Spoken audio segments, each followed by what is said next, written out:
All right, we're ready to get started. We want to thank everybody for joining us today for Square 2 Marketing's webinar. Today we're talking about how to analyze your inbound marketing metrics accurately. And today I'm excited to introduce Mike Lieberman. He's our Chief Inbound Scientist and partner of Square 2 Marketing. He will be presenting today. And as the Chief Inbound Scientist, Mike is obsessed with marketing analytics. And today he's going to share his secret sauce and best practices for measuring your marketing program accurately. Mike, thank you so much for joining us today. Thank you, Lauren. I'm really happy to be here and thrilled to be able to share how we look at inbound marketing metrics here at Square 2 Marketing with everyone who's on the call today. So this webinar should maybe last around 35 or 40 minutes or so.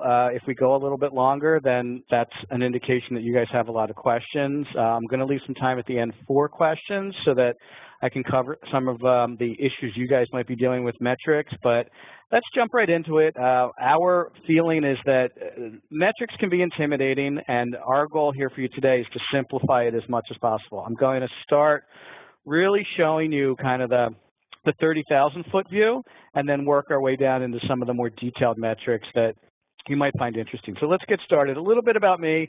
I'm the co-founder of the company, president of Square 2 Marketing. The team here fondly refers to me as the Chief Inbound Scientist because I do spend a good portion of my day running different experiments for Square 2 and for clients and seeing how to apply some of the tactics and techniques that we've learned around inbound. And I'm going to be your guide today through the wild and wacky world of inbound marketing metrics. Our company is on a mission to generate 1 million leads for our clients, and one of the ways we do that is by really teaching inbound marketing to our clients, and I'll be able to do a little bit of that with you guys today. I'm excited to be able to do that. And you should also know that we practice what we preach. So as I'm showing you these different metrics and showing you how we apply them and showing them what to look for, you can be sure that that's exactly what we do for our clients and what we do for our own company. So here, I kind of organized the session, the agenda, if you will, by some of the most frequently asked questions I get. And I'm going to cover each of these areas in the webinar today. So one of the first questions people ask me typically is, well, what are the most important high-level inbound marketing metrics? I'm going to show you those, and it's really simple and straightforward.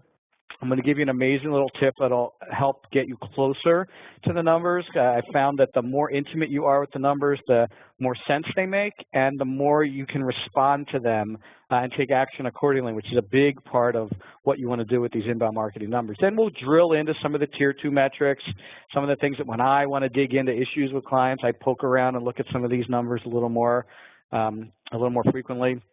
Also, we're going to talk about the element of time. How often should you be reviewing these different metrics? And then also, when you're looking at these numbers, what time perspective do you want to look at? So we're going to talk about that a little bit too, because I could show you some data from the past week, and it really won't tell you a story.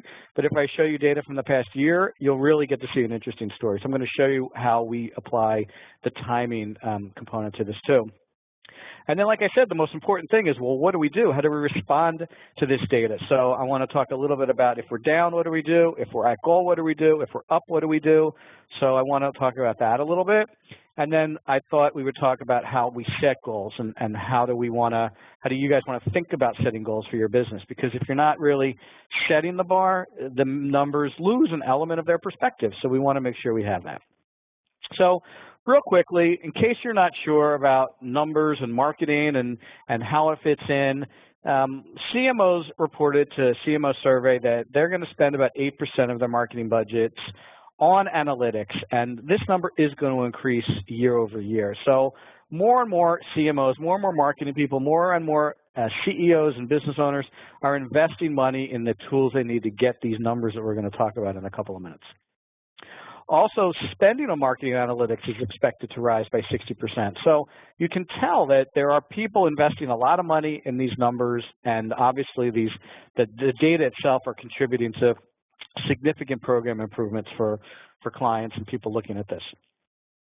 So let's keep in mind that today marketing has become more of a science than an art. What I mean by that is, look, my entire career has been marketing. When I started, we bought an ad and we put it out there and we hoped that it generated some leads for our sales department. And the ad was based on, how did the artwork look and what was the messaging and, well, should we use this color or that color? It was very kind of artistic. It was creative was a big focus of what we did. Today, the science piece of it has become the predominant factor. And when you start to see some of the numbers I'm going to show you, I hope you'll feel the same way. That really, you get a much better understanding of what's going on in a real-time fashion, and you can respond to it accordingly. So it's much more scientific than it's ever been. We also have to keep in mind that this, I believe it's Stephen Covey or Peter Drucker, one of these two really smart guys decided that what gets measured gets done. And the same applies here. We found that this very specifically, if we're measuring something, we're working on it. If we're not measuring it, we're probably not working on it. So by having a focus on what gets measured and looking at these numbers and paying attention to the analytics, you'll find that what you're working on within your companies or within your agency starts to shift a little bit also. And that's always been interesting to me. So let's dig into this. Here's the first question. What are the most important high-level inbound marketing metrics? So this is the 30,000-foot view. Here's my view from an airplane. You know, here are the three most important things that if you looked at absolutely nothing else within your organization, please take my advice and look at these three numbers on a regular basis. So website visitors, site-wide conversion rate, and leads generated. So let's do that, right? By the way, all of the dashboard data shots I'm showing you here come from HubSpot. We're a HubSpot partner. We're actually HubSpot's largest partner. So we use HubSpot Analytics, HubSpot dashboards for all our clients, and it makes the analytical component of what we do extremely easy. And just to give you some perspective, we used to use Google Analytics, and we ended up having to transfer data out of that and into spreadsheets. And this has just made a dramatic change in the way we work with clients, the way our team works internally. So I would highly recommend taking a look at HubSpot from an analytics perspective. So again, highest level, here's what we're looking at.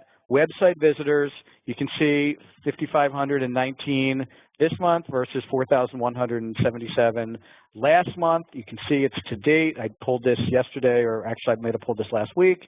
Right away I can see the green arrow. We're up 32%, like super quick, super easy. Website visitors this month versus last month, great, we're good. Next. You also see there the conversion rate. So this is a site-wide conversion rate. So all of the visitors that came to the site, regardless of what page, regardless of where they were, or what they did, 1.8% of those turned into leads, which is going to be the next slide. The next part of the dashboard is leads. But that site-wide conversion rate is something you want to look at also. Basically, industry standards for site-wide conversion is anywhere between 1% and 3% is good. It's going to depend on your industry, and it's going to depend on your website. There are a lot of dependencies that go into that site-wide conversion rate, but you should know what your site-wide conversion rate, and you should be doing things to make that go up month over month. Again, if our goal here is to generate leads for your business, then these three numbers are very interconnected. So let's say you just cannot get your site-wide conversion rate up above 1.88%. If you continue to drive more traffic to that site, you will get more leads.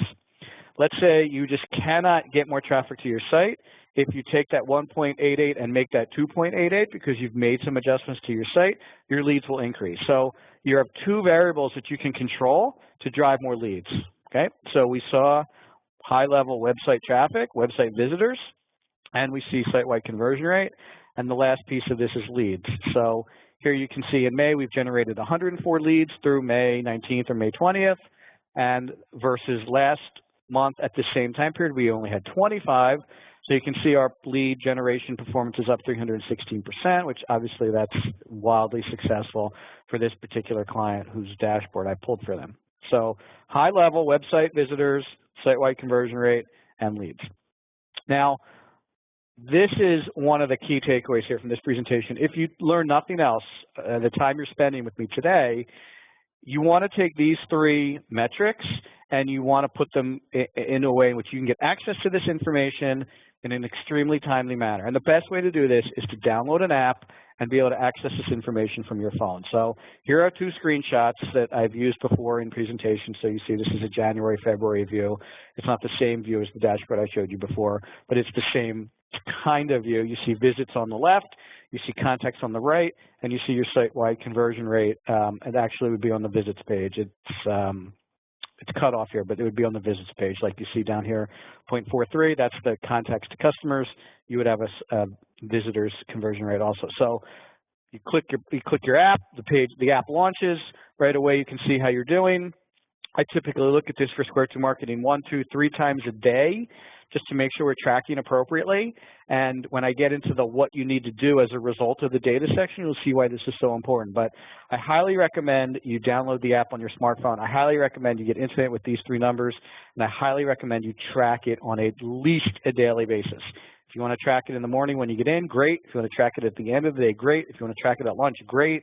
I think what you'll find is as this becomes part of your day-to-day behavior, just like you're logging in and checking Facebook or logging in and checking LinkedIn, you'll be logging in and checking your results also. And the more connected you are to the data, I promise the better the program will perform, hands down, no question about it. So let's dig into question number 2, and this is where we're going to spend most of the time, because a 30,000-foot view is fine, but if you're down on traffic and you're down on leads or your site conversion rate is not increasing, you're going to want to know why, and the why is resident in these Tier 2 inbound metrics, which we're going to talk about right now. So if we want to dig a little bit deeper, here's the list of the Tier 2 metrics that you want to keep an eye on. And I'm going to talk about each of these, so I'm probably not going to spend a ton of time on this page.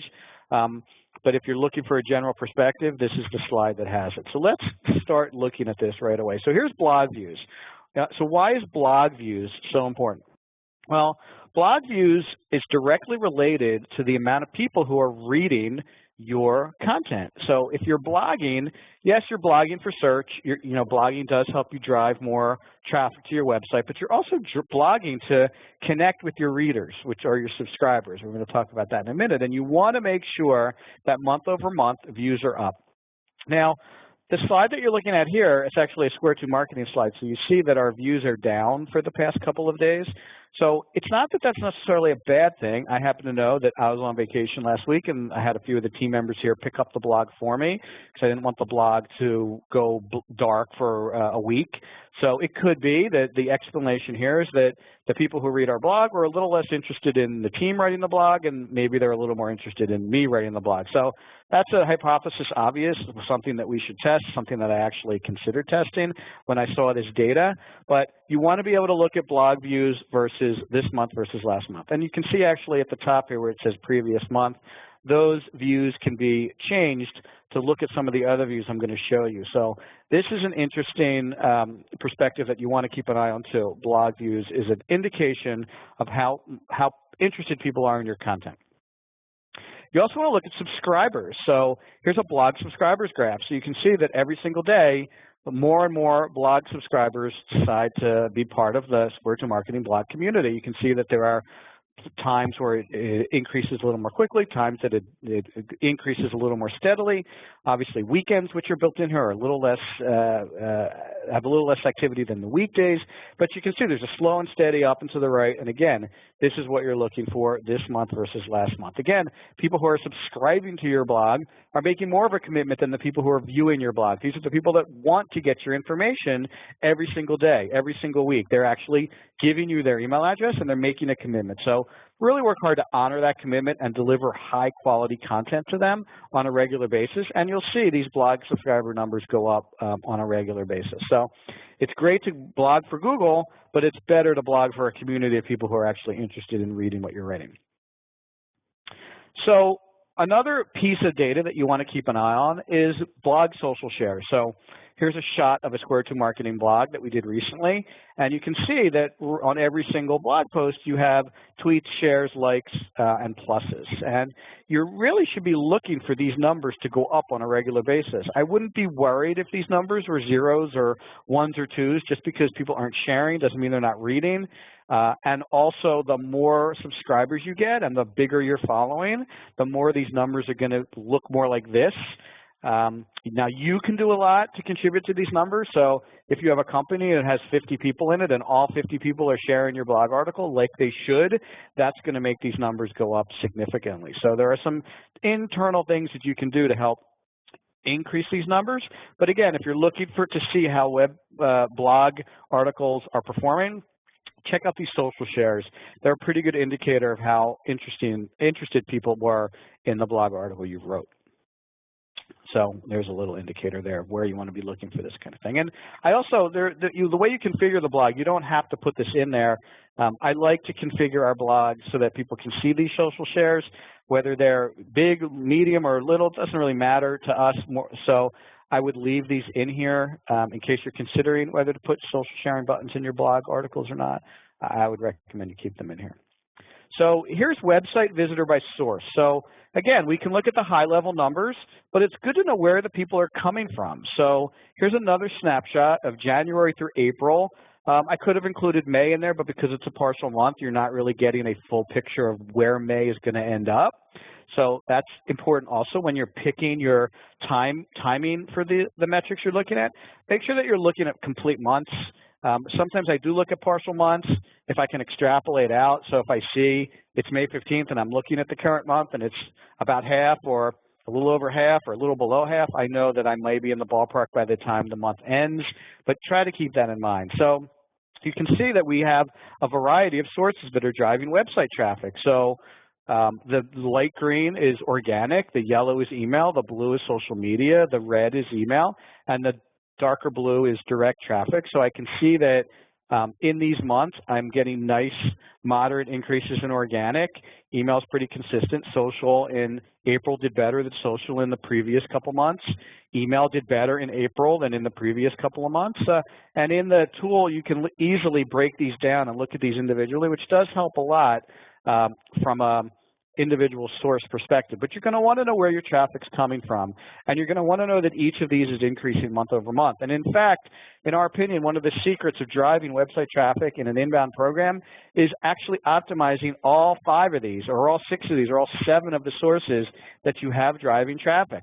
To just focus on organic and neglect the others is not likely going to get you where you need to be.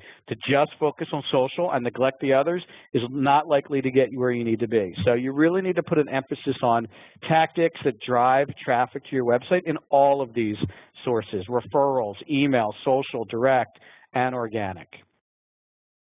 The other thing I like to do from time to time is overlay the site-wide conversion rate. So here you can see the legend is actually cut off. So this is you can see it's between 1 and 3% in general for Square 2 overall. But you know, this helps me see that even though traffic is up, conversion is not up accordingly. And it's also nice to see this trend that when it is going up and to the right, you know that you have the traffic sources going up and you have your site-wide conversion rate going up. So by simply clicking that show visits to contacts rate number, you can overlay your site-wide conversion rate very nicely on the sources data.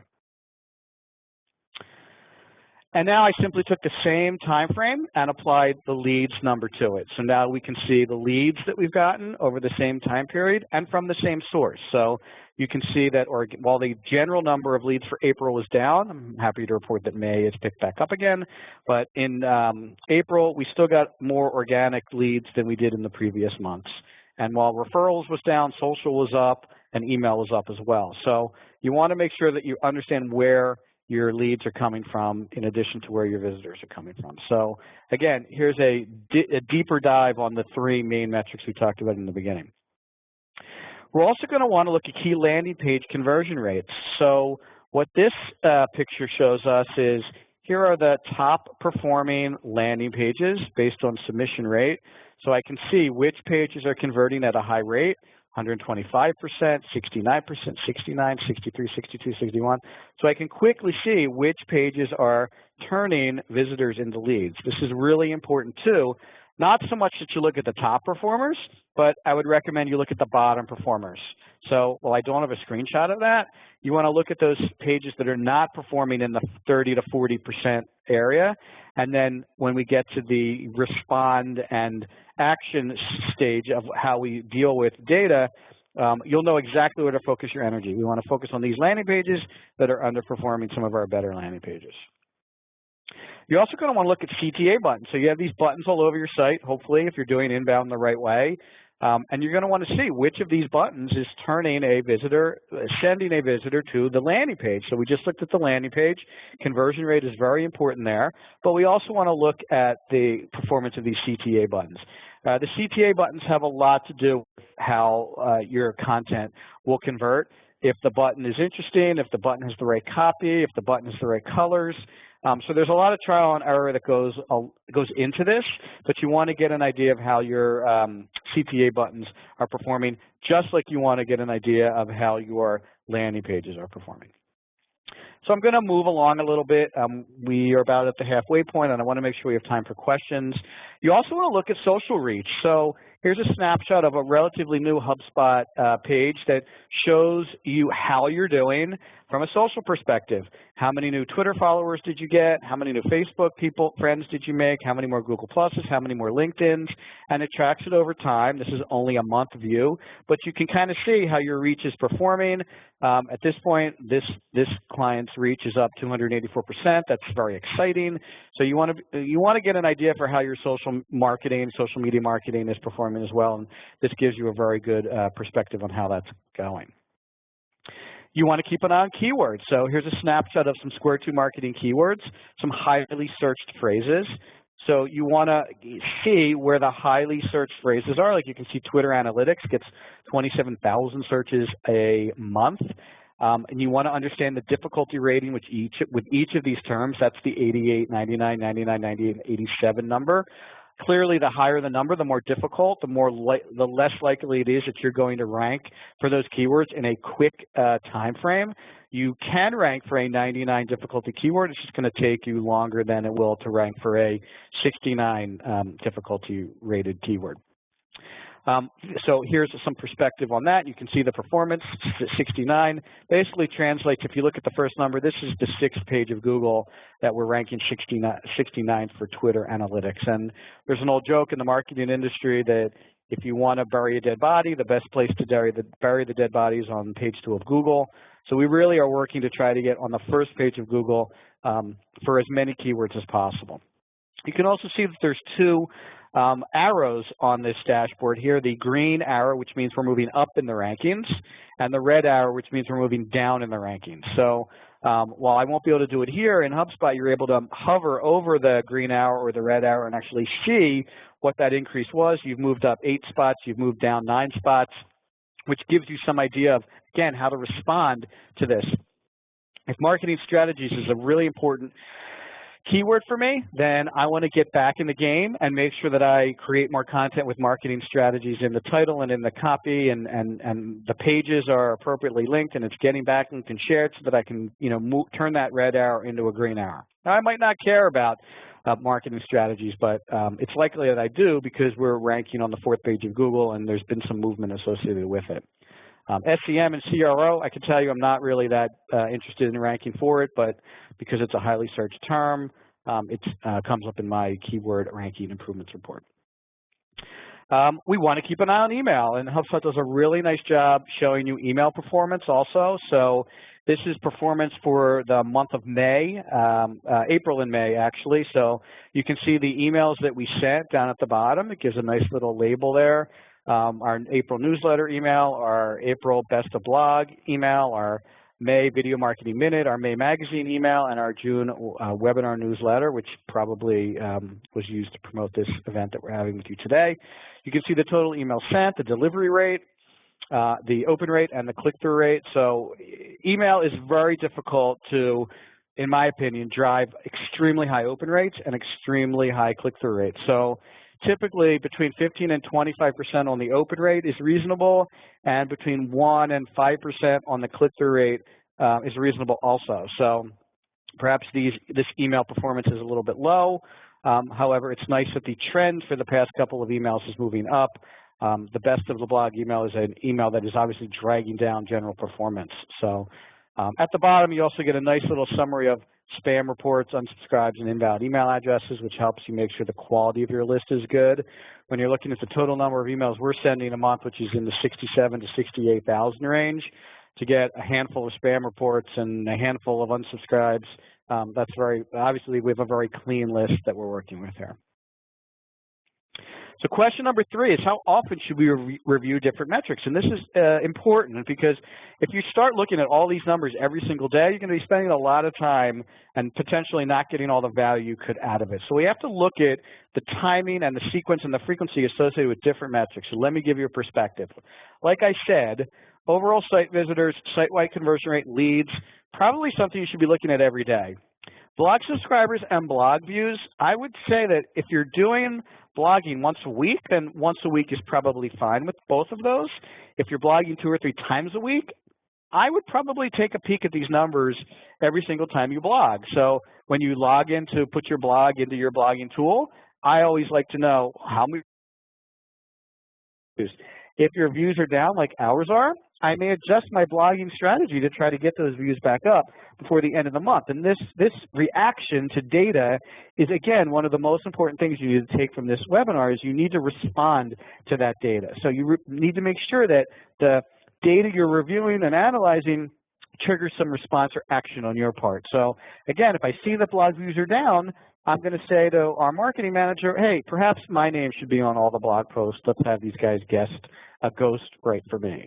If that's a problem, I'll run a test and see whether that works or not.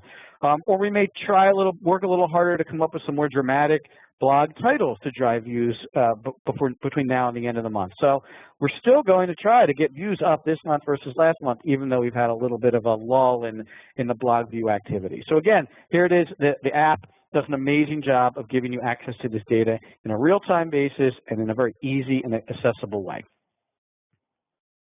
Okay, weekly metrics. So what do you want to look at weekly? So weekly, you want to make sure you're getting your dailies in. So you want to make sure you're looking at that stuff every day. Plus, you want to look at a handful of other things. So campaign performance. So if you're running a campaign, like say you send an email out on Monday, you know, on Friday or on the next Monday, I would be going in and looking at how the email campaign did. If you set some landing pages up and they're connected to a particular campaign or particular piece of content you launched, I would be looking at the performance of that landing page on a weekly basis. CTA buttons the same way. Look at those on a weekly basis. That'll give you enough data to make decisions based on volume. If you look at it every single day, you may have 2 or 3 people look at it, and if the conversions aren't there, you may find yourself making a decision without enough data. I'm not a big believer in making sure you have completely statistically accurate data sets with a 99% confidence ratio. I find that most of our clients don't have the volume on their site to justify spending the time to make sure that you're running a statistical analysis, but you don't want to make decisions with a handful of data points. You want at least a couple hundred data points before you're starting to look at that data and say, look, I can draw some conclusions here. It's working, it's not working. And by giving it longer time frames, you'll have a better perspective on the timing associated with some of your data. You also want to look at keyword performance on a weekly basis. So these keywords do move on a weekly basis. So if you're getting a series of red arrows, and you're going to want to do something about it. You're going to want to create content and some blog articles with those keywords in mind, and then check in a week later and see if those decreases have at least stabilized, or better yet, you've been able to turn those decreases around and you're getting some more green arrows. So I would look at keyword performance on a weekly basis also. You're only going to be able to do it for selected keywords. So we're putting 1,000 keywords in our keyword data tool for our clients, but you can't possibly analyze 1,000 keywords on a weekly basis. So focus your keyword analysis, focus on a handful of keywords. You can look at 4 or 5 this week and a different 4 or 5 next week and a third 4 or 5 the week after that, and then maybe come back around to your first 4 or 5. Or what probably would be better is really focus on 4 or 5 really important ones and keep track of those for a couple of months and see how you're doing. Some of these keywords may take you a few months of consistently creating content to start to see those green arrows pop up. So don't give up too quickly. And then you're also going to want to look at site visitors and leads, the sources of those site visitors and leads on a weekly basis also. Again, the reason here is more about your respond and your action steps that will come out of it. But if you see that social media traffic is not increasing like it was last month, you may just decide to do some extra social media promotion to make sure that at the end of the month, you're ahead and not behind. Very good. So there's a whole bunch of monthly metrics also. Again, I would be looking at all the weeklies, making sure that you're getting those covered. But monthly, you start to look at some bigger picture items like content performance. What pieces of content, long form and short form, are converting? So let's look at blog views on individual blog articles. Let's look at downloads for an individual piece of content.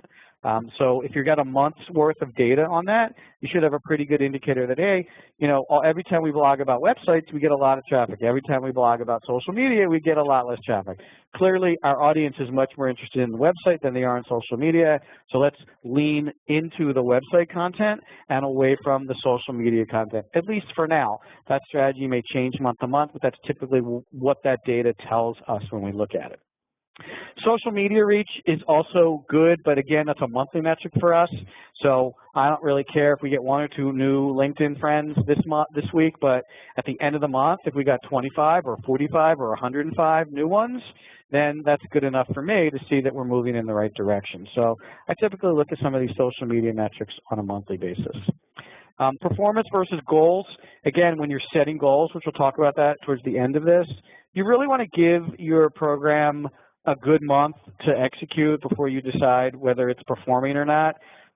Again, if you're looking at those dailies and those weeklies, you're going to get an indication of how it's performing, but I wouldn't worry so much about the goals until you get a little bit closer to the end of the month. And then, obviously, we're all here to generate revenue, so you have to see what the impact on sales are. So you have to find out, where did our new clients come from or new customers? How are we doing on revenue? And what are our close rates? So don't just focus on marketing. Try to blend these metrics together. So you're looking at revenue metrics. Clearly, the marketing metrics are early indicators of what's going to happen with revenue. If you're getting more leads, obviously, and your close rates are consistent, you should be getting more customers. If you're getting more leads and your close rates are decreasing, well, now that's another conversation that we need to have about what your salespeople is doing to turn away all these people that were interested in doing business with you. So try to blend the sales and marketing performance metrics together so that you're looking at revenue metrics, not just one or the other. So question 4, what timing gives us the best perspective on performance? And this is really interesting, so I wanted to spend a little time on it. So here you can see one of my favorite perspectives is this month versus last month. So I've always felt, and we've always tried to teach our clients this, that if you're able to improve month over month, before you know it, you have a really nice up and to the right. And while sometimes clients lose that perspective of where they were 12 months, 24 months, 36 months ago, I'm going to show you a chart and a perspective that will bring that back into focus. But if every month you're doing better than the previous month, you're going to be good to go. I promise you that over time your program will perform and your business's marketing and sales will improve. So it's a very simple way to think about it. All I have to do is beat last month. All I have to do is beat last month. All I have to do is beat last month. Before you know it, you'll have 4, 6, 8, 12 months of improved performance, which generates a 10 or 12x increase in site visitors, 5 to 6x the increase in leads. Conversion rate has been increasing month over month. You're going to get where you need to be. So the first thing you want to do is look at this month versus last month. And again, do this a lot. This is what you should be looking at the most. The other perspective, which is also interesting, is this month versus a previous rolling 3 months. So what sometimes happens in marketing is you may have a down month, you may have an up month, you may have there may be some seasonality that impacts what you're doing. So by looking at an average of the past 3 months, you get a different perspective on where your program is going to. So again, you should be looking at overachieving this month versus the previous 3 months also. But I look at both of these in a similar way. Again, I look at the this month versus last month probably 4 to 5 times more often than the rolling 3, but I find the rolling 3 gives me an interesting perspective as well. And last but not least, you do want to look at this month versus last year. And there's 2 really good reasons why you want to look at this month versus the same month last year. The first is almost every single one of our businesses have some type of seasonality in it. Some may be more minor, some may be very dramatic. So you really want to see how you're doing this month, this year versus the same month last year, because the same seasonality overlay is going to be present. If December is historically a down month for you, and you're comparing this month versus last month, your December numbers might be down versus November. But when you compare this December versus last December, the seasonality factor is consistent year over year. So you can see in this situation, this is the same company. So the same company that was down slightly this month versus last month, and down slightly this month versus rolling 3, is up pretty significantly this month versus last May. So you can see that traffic is up almost 17%, leads are up almost 26%. So it gives you that perspective that you might not get if you're just looking at this month versus last month. The other thing it does also is it does remind you of kind of how far you've come. So when you look at what you did last December and what you're going to do this December, again, it gives you a perspective that sometimes is lost when you're looking very closely at this month versus last month.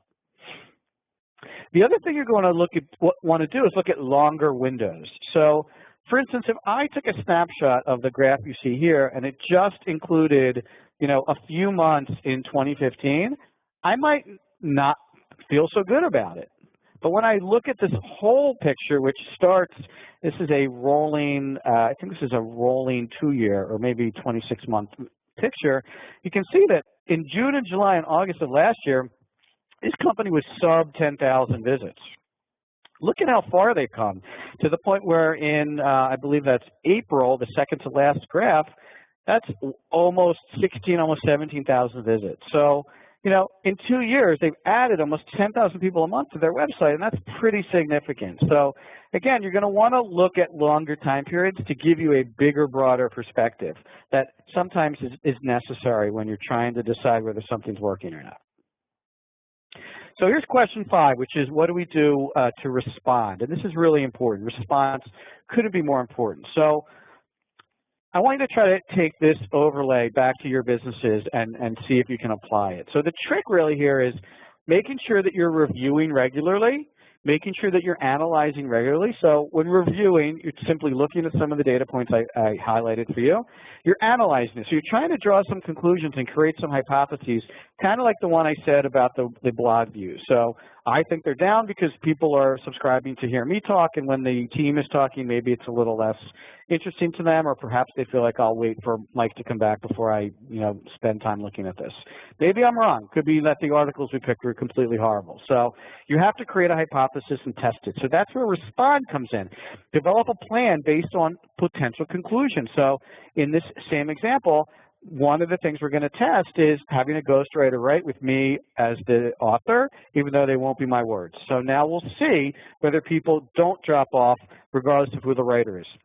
And then you want to implement the plan. That's where the action piece comes in. So respond, come up with a plan, action, implement the plan, and then once you start doing this on a regular basis, you're going to see that your program is going to improve relatively consistently and without much effort on your part, because as you look at the data, you're drawing some conclusions, you're coming up with an action plan, and you're setting that action plan in motion. Do not be afraid to make mistakes. I actually think you will learn more from your mistakes than you will from your successes. So do not be afraid to try something, right? Even if stuff goes down, it's not the end of the world. You can put it back the way it was before your test, let things settle, get back to where you were, and then test something else. So there really is no way to break anything unless you're going to find a way to shut your website down.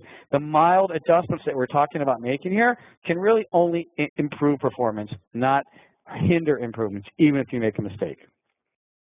So question 6 is, how do we set goals? So in terms of goal setting, if we agree marketing is a science, then you're going to want to work backwards from the number of new customers you want. So if you need 4 customers a day to hit your revenue target, then you have to back into the marketing metrics you need and basically roll the funnel back up all the way to website visitors. And here's an example. So if you look at the bottom of the funnel metrics and its sales and its revenue and its close ratios, then in order to get that, then you need these middle of the funnel pages, which is how many people are downloading, how many people are registering for webinars, how many meeting requests do I have, how many offers are people getting, what's your landing page conversion rate, email addresses, which then flows up to those top of funnel metrics like website visitors, friends, contacts, followers, views.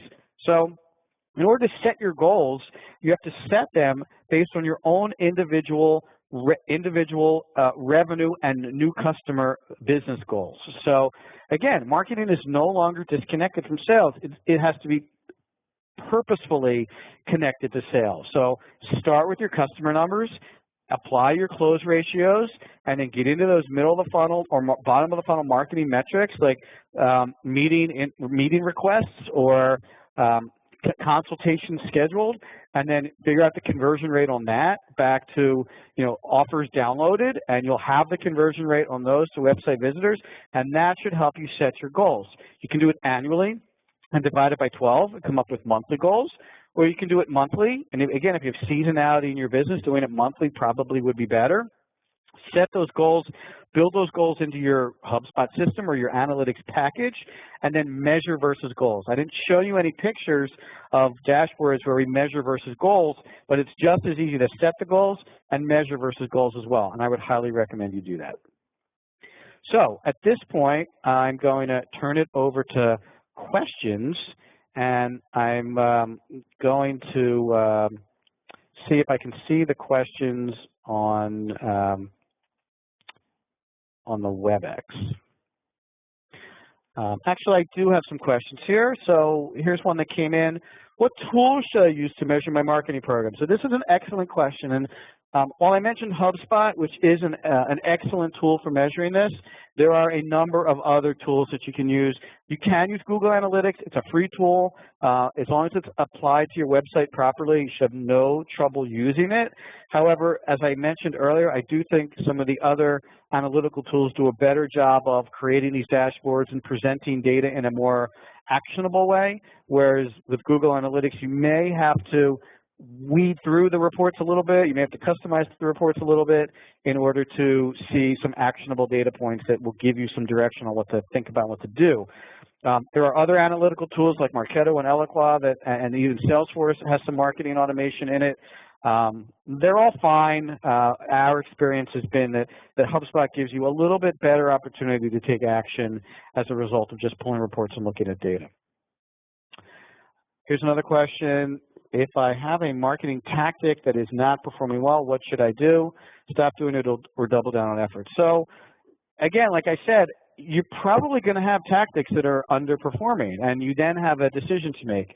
You can either work to improve performance, which includes making some adjustments, letting it run a little longer and tracking the results. Or if you have a habitually underperforming program, you may just have to admit to yourself that, look, we thought this was going to work, but it's not. Let's bag it. And let's move that investment, let's move that time, let's move that energy or that resource into something that's working better. And that's where the double down efforts comes from. So, if social media, you cannot get social media to work, but, referral links are doing amazing, then just take what you're doing on social media and push it all in on referral marketing and do a better job getting people to talk about your business online. Here's another question. Who on my team should be involved in the meetings surrounding analytics? That's a really good question. And the answer to that is going to depend a little bit on the resources you have at your disposal. So probably you're going to want someone from an executive level helping to look at the analytics. That could be a VP of marketing, a VP of sales, a director of marketing, a business owner, CEO, CMO. All of those people someone from leadership should be involved in the analytics discussion.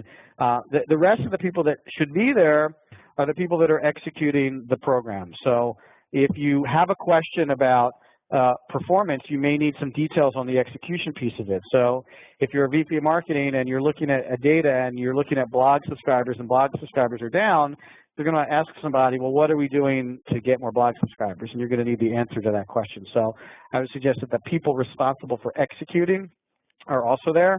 After you have done your review and analysis and you're starting to respond, you now can collaborate around what needs to get done to improve performance, and you can then assign that plan to the people who are responsible for performance improvement. So if you do have people who you're working with, an agency or an internal team, and you want to increase blog subscribers, you may say something like, okay, let's do X, Y, and Z, and then assign it to people and give them a time frame too. Okay, you're going to work on this in a week. You're saying that this is going to be completed, so let's meet back in 2 weeks after we've had a week of data points to see how we're doing on blog subscribers. So that's kind of typically how the action and assignments get executed, and there's that time element to the assignment so that you're aware and the team is aware when the work will be done, and then when you'll get back together and look at the numbers and see whether what you did is working or not.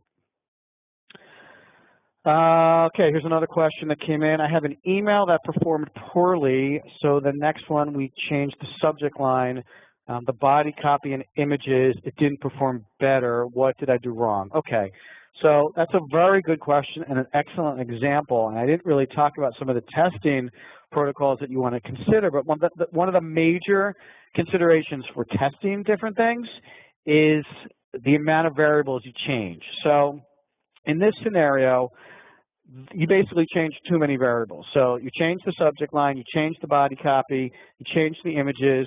So you don't really know what worked and what didn't. So in this case, it didn't get better, but you actually don't know that. You may have had a subject line that performed much better, but your new images and your new body copy were bad. So that pulled the whole performance of the entire email down. So when you're going to make adjustments, try to focus those adjustments on one area. So for instance, in this case, email's a little tricky because you can't send the same email to the same audience twice, or you shouldn't really do that. So in this case, I would probably split my list and do an A/B test. So the next time, I would split the list and do an A/B test where one group got like the old style subject line and another group got the new style subject line, or one group got the old images and the old way we did copy, and the new group gets the new way we do copy. So just change the subject line first on the two test groups. Don't change anything else. Next time, if you want to test images, keep the subject lines the same and use two different images. So now you're really just testing images. If you're going to test body copy, keep the subject line the same, the pictures the same, and have two different types of body copy and see which performs better. So try to maintain your variables to keep your tests simple, and just change one thing at a time instead of more than one thing at a time. Here's another question about A/B testing. How long should we run an A/B test to improve performance? So again, that has to do with your data set. So there is no answer to how long you should run an A/B test. You have to have enough data points for you to feel like the test is significant.